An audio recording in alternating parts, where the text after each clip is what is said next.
बिस्मिल्लाहिर्रहमानिर्रहीम। ये अलामात हैं तो फ़ौरन ब्रेन ट्यूमर का चेकअप करवाएं।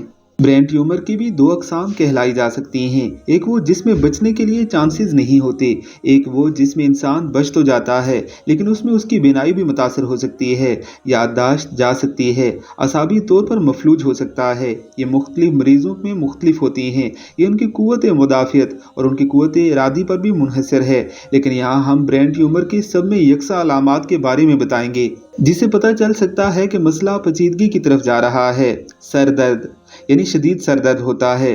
हाथों पैरों में लड़खड़ाहट यानी लड़खड़ाना शुरू हो जाते हैं।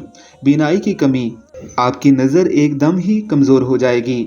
सर दर्द के साथ मतली और उल्टियाँ, यानी सर दर्द तो है लेकिन अगर इसके साथ घबराहट और उल्टी आ रही है तो समझ लीजिए कि आपको टेस्ट करवा लेने चाहिए। बोलने में भी बाज़ लोगों को दुश्वारी का सामना करना पड़ता है।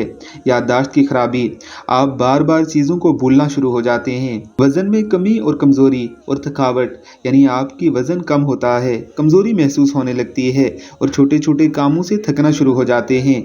जिस्म के एक हिस्से का सुन होना, यानी जिस्म का कोई हिस्सा सुन हो सकता है। और समात का मुतासर होना, आप सुनने में भी काफ़ी कमी महसूस कर सकते हैं। अल्लाह रब्बुल इज़्ज़त की ज़ात हम सबको इससे बचाए। आमीन सुम आमीन।